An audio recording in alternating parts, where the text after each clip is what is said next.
Hello guys, welcome back to the study. This is Dheeraj Kumar. अभी जो हम लोग करने वाले एयरफोर्स ग्रुप वाई के लिए रागा के लिए ना टॉप 25 जीके का सीरीज चलेगा। रेगुलर क्लासेज इसकी आएगी। अब जितनी क्लासेज आ रही है इनको रटते जाओ। एग्जाम में बहुत सारे क्वेश्चन आपको यहाँ से दिखने वाले हैं। बिकॉज अपने को टारगेट करना है कि इस बार 45 प्लस स्कोर करना आउट ऑफ 50 मार्क्स। समझ में आ रहा है?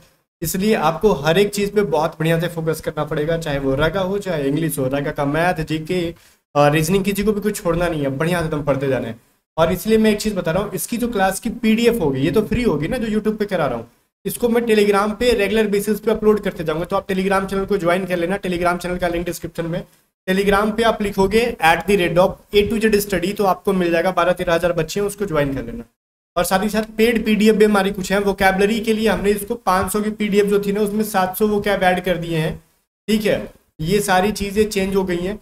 ये आपको 280 मतलब 180 के आसपास ईडीएम, 280 के पास वन वर्ड, वोकैबलरी और मतलब स्पेलिंग, सब कुछ इस एक वोकैब की पीडीएफ है। जिसमें कि अगर 700 वर्ड्स को अगर अभी से रट जाते हो, अगर आपके एग्जाम में एक साइनोनिम, एक एंटोनिम, एक ईडीएम और एक वन वर्ड आने वाला और एक करेक्ट स्पेलिंग, मतलब कुल मिला के आपके 5 तो मिनिमम आने ही वाले हैं। तो 5 में आप देखोगे 4 क्वेश्चन डायरेक्टली पीडीएफ से देखने के लिए मिल जाएगा आपको। या चाहे आप वोकैबलरी की पीडीएफ ले लो या फिर हमारी मैथमेटिक्स की पीडीएफ ले लो। इसमें चैप्टर वाइज क्वेश्चन सेट कर रखे हैं और मैथ में तो हमने वीडियो सोल्यूशन डाल रखा है। ये ले लो, प्रैक्टिस कर लो। एग्जाम से पहले बहुत हेल्प मिलने वाला है यहाँ से। किसी बुक से प्रैक्टिस करने से बेटर है कि पहले पीडीएफ बना लो, चाहे रीजनिंग के वर्बल और नॉन वर्बल। रीजनिंग में एक चैप्टर हमने बढ़ा दिया जो कि बहुत बार एग्जाम में पूछा जा रहा है, सीरीज। ये जो सीरीज है, नंबर सीरीज अलग चीज है, नॉन वर्बल का सीरीज अलग चीज है। तो नॉन वर्बल में जो सीरीज आजकल डेली 4-4 क्वेश्चन दिए जा रहे हैं एग्जाम में, हर मतलब डेली कहने का मतलब साल में जो 2 बार एग्जाम हो रहा है उन सब में वो जो चैप्टर बहुत बीबी आई है। इन सबको बाई करने के लिए आप डिस्क्रिप्शन में लिंक है, या तो वहां से कर लो या फिर व्हाट्सअप करके बाई कर लो। व्हाट्सअप करके बाई करोगे तो काफ़ी हेल्प मिल जाएगी आपकी। मतलब आपको समझ में आ जाएगा कि पेमेंट कैसे करना और पीडीएफ व्हाट्सअप पे किस तरीके से मिल जाएगा। तो व्हाट्सअप करो 7279047787। ठीक है, फर्स्ट क्वेश्चन है आपके सामने, देखो इसका आंसर आपको दिख रहा हो। मैं आंसर को हाइड कर दूंगा आगे क्वेश्चन को। अब आपको आंसर पहले नहीं दिखेगा, आंसर मेरे बताने के बाद दिखेगा। ठीक है, अब देखो राष्ट्रीय कांग्रेस की स्थापना कब हुई थी, तो ये आपको समझ में अगर नहीं आ रहा होगा तो समझ में आ जानी चाहिए कि 1885 में ना, 1885 ईस्वी में भारतीय मतलब इंडियन नेशनल कांग्रेस की स्थापना की गई थी। और किसने की थी ये भी पूछता है, तो जिसको हमने जानते हैं, क्या हम अपनी भाषा में जानते हैं या फिर शॉर्ट में जानते हो, AO तो ये एओ ह्यूम जो थे, इन्होंने स्थापना की थी ऐसा माना जाता है। इस चीज़ की भाई, तो इंडियन नेशनल कांग्रेस की। ठीक है, जिसका फुल फॉर्म क्या होता है वो भी अगर आप जानना चाहते हो तो लिख देता हूँ, एलान ऑक्टेविया। ठीक है, और ह्यूम इनका पूरा नाम था, याद रखना। आगे देखो, नेक्स्ट क्वेश्चन है, भारतीय संविधान में मूल अधिकारों का वर्णन। मूल अधिकार देखो 2 चीज़ें होती है, एक फंडामेंटल राइट्स, ठीक है, एक जो होता है फंडामेंटल राइट्स और एक होता है फंडामेंटल ड्यूटीज। ठीक है, ये दोनों चीज़ में फ़र्क होता है। फंडामेंटल ड्यूटीज़ कहाँ से ली गई है, जो मूल कर्तव्य कह लो, मौलिक कर्तव्य कह लो, मौलिक अधिकार या फिर मूल अधिकार, दोनों में फ़र्क है। ये पूछता है कभी कभार। तो जो राइट्स है ना, आपका, ये लिया गया है आपका USA से। ठीक है, जो कि पार्ट 3 के अंदर आपको दिखने के लिए मिल जाएगा। और वहीं पे हम बोल रहे थे ये क्या, ड्यूटीज, फंडामेंटल ड्यूटीज। देखो 2 चीज़ें याद करने के सीखो। जो ड्यूटीज है, फंडामेंटल ड्यूटीज, जैसे कि हम लोग कहते हैं ना कि हमारा अधिकार और कर्तव्य, तो ड्यूटीज को हिंदी में कर्तव्य कहते हैं। तो आपके कर्तव्यों के बारे में आपको कौन याद दिला सकता है, भाई तुम्हारा ये काम था तुमने किया नहीं। मतलब वही ना, जो आपका जो भला चाहे, आपका दोस्त हो। तो वैसे हमारा सबसे फ्रेंडली कंट्रीज मानते हैं हम लोग रसिया को, तो रूस कह सकते हो, या फिर सोवियत संघ लिखा जाता है तो रूस से। अब फंडामेंटल जो है ना, अधिकारों की बात किससे हम करते हैं, कि हमारा अधिकारों का मतलब हमको अधिकार की डिमांड किससे करते हैं, जो हमसे पावरफुल होता है, जो पावरफुल लोगों से डिमांड। तो फिलहाल के लिए आज के टाइम पे पावरफुल कंट्री सबसे ज़्यादा कौन मांगी जाती है, USA। इस तरीके से आप याद कर सकते हो। आगे बढ़ते हैं, और ये पार्ट 3 में है मौलिक कर्तव्यों के बारे में, सॉरी मौलिक अधिकारों के बारे में। अब गाइज यहाँ से कंटिन्यू करने से पहले एक चीज़ बता दूँ, आप में से जितने लोगों को प्रॉब्लम आ रहा है रागा के किसी भी सेक्शन में, वाई ग्रुप के किसी भी सेक्शन में, चाहे आप इंग्लिश में या फिर रागा में, आप 600 रुपये पे करके कंप्लीट कोर्स कर सकते हो A to Z study app पे। मैं आपको सारी सब्जेक्ट पढ़ा दूंगा बढ़िया से, जिसमें कि आपको अलग से जो PDF मैंने बताई वो सब इसके अंदर फ्री मिल जाएगा। जो टेस्ट सीरीज है हमारे पास फिलहाल, जिसके अंदर वाई ग्रुप के 25+ टेस्ट सीरीज है वीडियो सोल्यूशन के साथ में, वो अलग से बाई नहीं करनी पड़ेगी। वो इस कोर्स के अंदर मिल जाएगा। बाकी रगा का इंग्लिश का मतलब रगा में मैथ, रीजनिंग, जीके सब पढ़ा दूंगा मैं इसी के अंदर आपको। तो आराम से आपका रिजल्ट आना ठीक है। अगर आप 8 से 10 घंटे रेगुलर देते हो अभी से तो भी आपका रिजल्ट हो जाएगा, ठीक है। तो गाइज इसको ज्वाइन करने के लिए आप A2Z स्टडी ऐप को डाउनलोड कर सकते हो, लिंक डिस्क्रिप्शन में दे दूंगा। और डाउनलोड करके भी समझ में नहीं आ रहा कैसे बाई करना है तो व्हाट्सअप करके पूछ सकते हो आप, ठीक है। इसके अलावा अगर आप टेस्ट सीरीज सिर्फ टेस्ट सीरीज लेना चाहते हो तो जस्ट 100 रुपीज़ पे करके आप ऑनलाइन टेस्ट सीरीज ले सकते हो, ठीक है। जो चीज़ें मैंने थी बता दी। अगर आप कोर्स लेते हो पेड कोर्सेज 600 की तो अलग से टेस्ट सीरीज लेने की जरूरत नहीं पड़ेगी। आगे आ जाओ। फलों को कृत्रिम रूप से पकाने के लिए किस गैस का यूज करते हैं? वो एसिटिलीन होती है। अगर हम आर्टिफिशियल देखो नेचुरली तो पेड़ पे पक जाता है, लेकिन कच्चे में तोड़ के उसको पकाना तो एसिटिलीन गैस की हेल्प से हम लोग उसको पका सकते हैं। किस क्षेत्र की उत्कृष्ट कार्य के लिए पुलित्जर, ये जो अवार्ड होता है पुलित्जर प्राइज या फिर पुलित्जर पुरस्कार, ये किस चीज़ के लिए दी जाती है? तो लिटरेचर और जर्नलिज्म के लिए दी जाती है, ठीक है।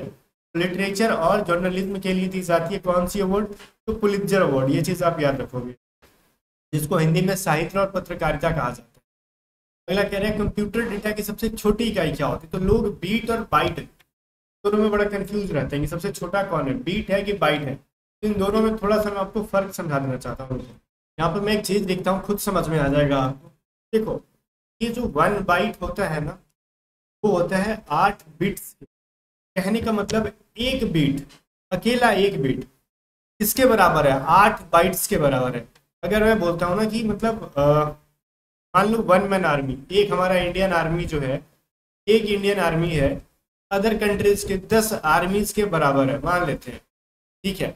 इसका मतलब हम पावरफुल है क्योंकि हम एक आर्मी को भेजेंगे तो उनको 10 आर्मी चाहिए, तो वो हमसे कमजोर है। इसका मतलब अगर बाइट अकेले बीट्स 8 बीट्स के बराबर है तो मतलब एक बाइट को अगर आप 8 भाग में तोड़ दोगे तो 8वां हिस्सा जो निकालोगे उसको क्या कहते हैं हम लोग? बीट्स। तो ऑब्वियसली बीट जो हो गया ना वो बाइट से छोटा हो गया, करेक्ट आंसर सी हो जाएगा। तो आई होप कि चीज समझ में आ गया होगा बाइट और बीट में क्या फर्क होता है।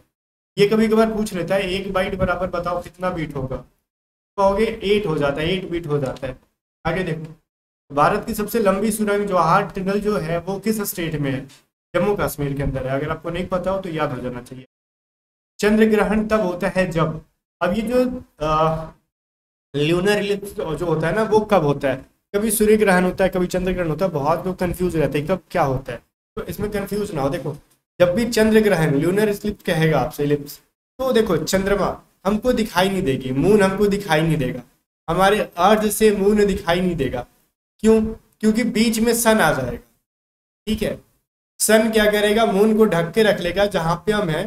देखते हो एक बार में पूरे पृथ्वी पर चंद्र ग्रहण या फिर सूर्य ग्रहण संभव नहीं होता है।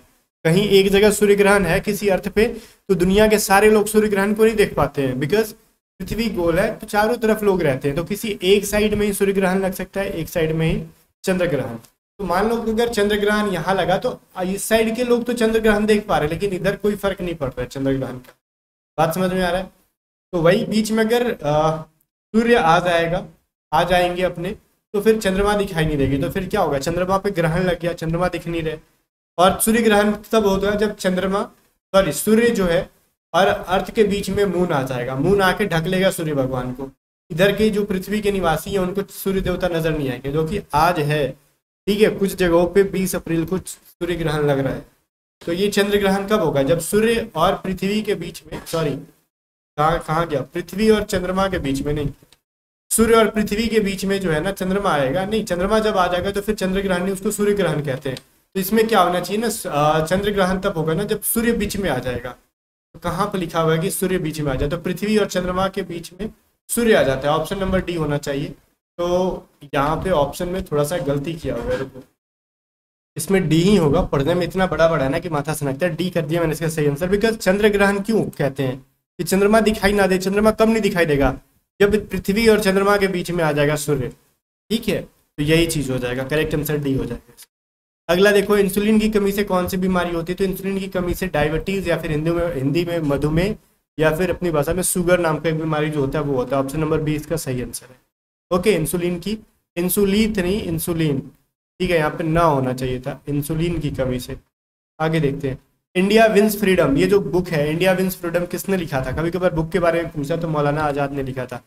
अब मैं मौलाना आज़ाद लिख रहा हूँ तो एपीजे अब्दुल कलाम आज़ाद मत समझ लेना, मौलाना आज़ाद डिफरेंट पर्सन। ठीक है, आगे देखो श्रम दिवस जो है ना, लेबर डे किस दिन सेलिब्रेट किया जाता है, पिछली बार पूछा भी गया था, पिछली बार इन द सेंस ये 2021 में पूछा गया था। ठीक है, 22 में नहीं पूछा गया। तो ये मई 1 मतलब 1 मई को श्रम दिवस मनाया जाता है। आगे देखो 10 नंबर है, अमीर खुसरो का नाम जोड़ा जाता है किसके साथ, तो अमीर खुसरो ने इन्वेंशन किया था किस चीज़ का, तो सितार का इन्वेंशन किया था। तो ये चीज़ आपको याद रहना चाहिए कि अमीर खुसरो ने सितार का क्या किया था, इन्वेंट कर रखा था। आगे देखो भारतीय नेपोलियन की उपाधि किसको दी गई है, तो भारत के नेपोलियन की उपाधि जो है ना समुद्रगुप्त को दी गई है। तो ये चीज़ ध्यान में रहेगा, समुद्रगुप्त। और देखो एक चीज़ है ना कि सिक्कों पर रहता ना कि इतिहास में सिक्कों पर वीणा बजाते हुए किस पर्सन का दिखाया गया, तो समुद्रगुप्त का जो है ना वो इमेज पुराने सिक्कों पे वीणा बजाते हुए टाइप का समुद्रगुप्त का इमेज सिक्कों पे देखने के लिए मिलता है। कभी कभार ये क्वेश्चन भी आ जाता है। अगला क्वेश्चन है कि चीनी यात्री फाहियान किस गुप्त शासक के, देखो गुप्त शासन के दौरान भारत आया था, तो पहली बात तो ये गुप्त शासक होना चाहिए, गुप्त डायनेस्टी से रिलेटेड। तो कुछ लोग चंद्रगुप्त मौर्य कह देते, गलत हो जाएगा। ठीक है, तो वो था चंद्रगुप्त द्वितीय, या फिर इसी को कहा जाता था चंद्रगुप्त विक्रमादित्य। ठीक है, करेक्ट आंसर सी। और विक्रमादित्य एक उपाधि था जो खुद से राजा महाराजा अपने शान शौकत में लिया करते थे, बाकी नाम नहीं होता था उनका, ये चंद्रगुप्त द्वितीय इसका नाम था, विक्रमादित्य जोड़ दिया गया था। आगे देखो कवि कालिदास किसके राज कवि थे, तो कालिदास को ना इंडिया के शेक्सपियर कहा जाता है। ये क्वेश्चन भी कभी कभार पूछा जाता है, मैंने जो बोला नोट करते जाना, इंपॉर्टेंट है। और ये किसके टाइम पे थे, ये भी पूछ सकता है, तो ये आप ध्यान में रखोगे, समुद्रगुप्त के सॉरी चंद्रगुप्त द्वितीय के टाइम पे ही रहते थे। और ये जो चंद्रगुप्त द्वितीय जो मैंने यहाँ पे बोला ना, इसी से रिलेटेड आगे क्वेश्चन मैंने दिया था, चंद्रगुप्त द्वितीय के टाइम पे जो कि गुप्त डायनेस्टी से संबंधित है, कालिदास इसके टाइम पे थे। और कालिदास के बारे में एक फैक्ट मैं बताता हूँ आपको, कालिदास जिनके ना तो बर्थ के बारे में कुछ एक्चुअल डेटा है किसी के पास, ना तो इनके डेथ के बारे में एक्चुअल डेटा, ये इनका जन्म कहाँ हुआ था, डेथ कहाँ पे हुई, बढ़िया से डेटा किसी को अभी तक नहीं मिला है। ठीक है, एग्जैक्टली डेट किसी को नहीं पता है, वो बस उम्मीद लगाई जाती है कि अच्छा इस टाइम पे हुई होगी, तो वो तो दशक, ये चीज तो देखो चंद्रगुप्त द्वितीय के टाइम पे वो राजकवि थे, तो इसके अकॉर्डिंग वो कहते हैं ना इस डिकेड में उनका जन्म हुआ होगा। ठीक है, तो हुआ होगा और एग्जैक्टली डेट दोनों में फर्क होता है, वो चीजें अभी तक नहीं मिल पाई है। आगे देखो सर्वोच्च न्यायालय में तदर्थ न्यायाधीशों की नियुक्ति किस देश की न्याय प्रणाली किस प्रेरित है। अब देखो ये जो है ना तदर्थ न्यायाधीशों की, वो ली गई है फ्रांस से। ये क्वेश्चन था, पिछली बार पूछा गया था, बहुत लोगों को नहीं पता था। आगे देखो 15 नंबर, सर्वोच्च न्यायालय के मुख्य न्यायाधीश की नियुक्ति कौन करता है। मुख्य न्यायाधीश की नियुक्ति जो होता है ना, वो इलेक्ट कौन करते हैं, वो प्रेसिडेंट ही करते हैं अपने, तो राष्ट्रपति जिसको हम हिंदी में कहते हैं, पॉइंट कौन करते हैं, प्रेसिडेंट। बट कुछ चीजें डिफरेंट भी है, सर्वोच्च न्यायालय के अन्य न्यायाधीशों की नियुक्ति कौन करता है, कहोगे सर इस कंडीशन में तो फिर मुख्य न्यायाधीश हो जाना चाहिए, या फिर राष्ट्रपति डायरेक्टली आंसर कर देना चाहिए, या फिर सर्वोच्च न्यायालय का न्यायाधीश कर दो। नहीं तो फिर कुछ अच्छा ठीक है चलो संसद कर देते हैं, वो भी नहीं। देखो होता कुछ ऐसा ना कि सर्वोच्च न्यायालय के मुख्य न्यायाधीश के परामर्श से, ठीक है, तो वो परामर्श करते हैं, जो सर्वोच्च न्यायालय के मुख्य न्यायाधीश होते हैं वो बताते हैं कौन बनेगा, और उनको अपॉइंट करते हैं प्रेसिडेंट। तो दोनों की मिली भगत है यहाँ पे, करेक्ट आंसर ए है। 17 नंबर है, बैटरी में किस तरीके का ऊर्जा होता है। बैटरी के अंदर क्या होता है, सल्फ्यूरिक एसिड H2SO4। ये जो सल्फ्यूरिक एसिड है तो पहले से ये क्या है, एक प्रकार का केमिकल एसिड है ऑब्वियसली, तो वहां पे किस टाइप का एनर्जी पहले से उसके अंदर स्टोर है, तो रासायनिक एनर्जी, केमिकल एनर्जी। तो केमिकल एनर्जी, अब वो बैटरी से क्या होता है, क्या करते हैं हम लोग, बिजली निकाल रहे होते हैं, मोबाइल चार्ज करेंगे, टेलीविजन टीवी देखेंगे, LCD देखेंगे, लैपटॉप चलाएंगे, फैन चलाएंगे, बहुत सी चीजें होती हैं, वहां से विद्युत मिल रहा है आपको, इलेक्ट्रिसिटी मिल रही है वहां से, तो केमिकल एनर्जी किस चीज में कन्वर्ट हो गया, इलेक्ट्रिकल एनर्जी के अंदर। तो करेक्ट आंसर बी ऑप्शन है, दिख रहा होगा आपको अगर आखिर 6/6 होगी तो। आगे देखो 18 नंबर है, PT उषा की आत्मकथा का क्या नाम है। उनका एक ना ऑटोबायोग्राफी है जिसको गोल्डन गर्ल के नाम से जाना जाता है। ठीक है, याद रखोगे PT उषा का ऑटोबायोग्राफी है गोल्डन गर्ल। माचिस की तिल्ली पर किसका मसाला होता है, तो माचिस की जो तिल्ली होती है ना, ऊपर में लगाया होता है जो जल जाती है रगड़ने पे, ठीक है, वो क्या होता है, वो एक प्रकार का फॉस्फोरस होता है, याद रखना है। पोस्ट कार्ड में पूछा गया था ये। कार्बन का अधिकतम प्रतिशत किस में होता है, पीट में, लिग्नाइट में, एंथ्रासाइड में, बिटुमिनस में। तो गाइस एंथ्रासाइड के अंदर सबसे ज्यादा कार्बन पाया जाता है, जिसको हम लोग बढ़िया टाइप का कार्बन कोयला कहते हैं। ठीक है, ये कोयले के टाइप्स हैं। अब मैं पूछूं सबसे खराब प्रकार का घटिया टाइप का कोयला कौन सा होता है, तो कमेंट सेक्शन में बताना। आगे देखो ये देखो 21 कह रहा है स्वतंत्र भारत के प्रथम भारतीय गवर्नर जनरल कौन थे? दो आंसर आता है, कुछ लोग कह रहे होंगे लॉर्ड माउंटबेटन और कुछ लोग कह रहे होंगे सी राजगोपालचारी, मतलब चक्रवर्ती राजगोपालचारी। तो देखो अगर आप सोच रहे हो ना कि ए ही सही है तो चलो ठीक है ए सही है, अगर आप सोच रहे हो बी सही है तो चलो बी भी सही है, लेकिन अकॉर्डिंग टू क्वेश्चन बी सही है। अब कहोगे सर ऐसा क्या हो गया क्वेश्चन में कि आप 20 कह रहे हो ए को नहीं कह रहे हो, हमने तो ए पढ़ा है। आपने सही पढ़ा लेकिन क्वेश्चन गलत पढ़ा है।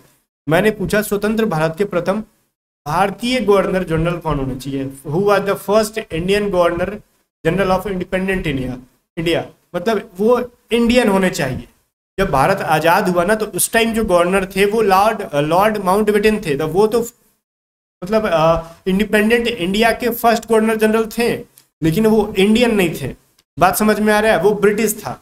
तो ये जो भारतीय वर्ड लग गया, इंडियन वर्ड लग गया, तो ये जो थे ना सी राजगोपालचारी, ये थे उस टाइम प्रथम भारतीय गवर्नर जनरल, ये भारतीय थे। तो दोनों में फर्क होता है, अगर ये भारतीय वर्ड हटा दे तो माउंटबेटन बन जाएगा, भारतीयों को ऐड कर दे, इंडियन को ऐड कर दे तो सी राजगोपालचारी या फिर चक्रवर्ती राजगोपालचारी बन जाएगा। आगे देखो निम्नलिखित में से कौन सा पानी शुद्धतम रूप है, मतलब सबसे प्योर वाटर किसको कहते हैं? रिवर के वाटर को, सोडा वाटर, लाइम वाटर को, रेन के वाटर को, या फिर झरने के पानी को, स्प्रिंग वाटर को? तो जो रेन का वाटर होता है ना ऑप्शन नंबर सी में, वो सबसे प्योरेस्ट वाटर माना जाता है। तो ये चीज आप समझोगे, सबसे शुद्धतम पानी माना जाता है वर्षा के पानी को, ऑप्शन नंबर सी में। डिस्कवरी ऑफ इंडिया किसने लिखा था? तो नेहरू जी ने लिखा था, जवाहरलाल नेहरू। एक बुक है भारत की खोज, ठीक है। एक जो है ना एक तहकीके हिंद, वो चीज अलग है उर्दू का, जिसका मतलब होता है भारत की खोज। शायद अलबरूनी ने लिखा था, मुझे जहां तक याद आ पा रहा है अलबरूनी ने लिखा था तहकीके हिंद, ठीक है। और उसका कुछ और भी नाम था, मैं भूल रहा हूँ तहकीके हिंद का, बट कोई नहीं, वो अलग है। डिस्कवरी ऑफ इंडिया एक अलग बुक है जिसको हम लोग कहते हैं जवाहरलाल नेहरू। कभी कभार भारत की खोज भी दे देता है जवाहरलाल नेहरू कर ले। पानीपत की तीसरी लड़ाई कब हुई थी? तो 1761 में। किसके बीच में? अहमद शाह अब्दाली और मराठाओं के बीच में, ठीक है। तो ऑप्शन नंबर बी में 1761। आगे देखो, और अभी जो है ना ये पानीपत अभी हरियाणा में मिल जाएगा आपको। तारे का रंग किसका सूचक है? कुछ लोग कहते हैं सर मुझे तो पता है ताप का, लेकिन इसका मतलब क्या होता है ताप का? बहुत लोगों को नहीं पता है। तारे का सूचक ताप का तो है सूचक, तारे का रंग जो है ताप का सूचक है, मतलब जो तारा टूटा जो एक तारा, ठीक है, तारा टिमटिम करता है, तो ये तारा का है ना रंग जो होता है ना वो किस चीज का सूचक है? कहोगे सर एक ही बात क्यों रट रहे हो, ताप का। मैं इसी के अंदर तो आंसर छुपा हुआ है, कह रहा तारे का रंग किस चीज को इंडिकेट कर रहा है वो, तो उसके टेम्परेचर को, मतलब तारा का जितना टेम्परेचर हाई होगा उतना ही वो ब्राइट नजर आएगा। बात समझ में आ रहा है? तो जितना जो ब्राइट नजर आ रहा है इसका मतलब सूर्य से उसकी दूरी उतनी ही नजदीक है। बात समझ में आ रहा है? और वो ज्यादा क्या कर रहा है, लाइट को ले रहा है सूर्य से, बिकॉज तारा के पास किसी भी स्टार, मतलब कहते हैं ना कि वो क्या कहते हैं भाई, इसको कुछ नहीं कहते, बस सिंपल भाषा में समझ लो, ज़्यादा किताबी भाषा में जाएंगे तो समझ में नहीं आएगा, क्योंकि मैं किताबी भाषा में जाता हूँ ना तो मैं समझाने में असमर्थ हो जाता हूँ, अपनी भाषा में समझाता हूँ।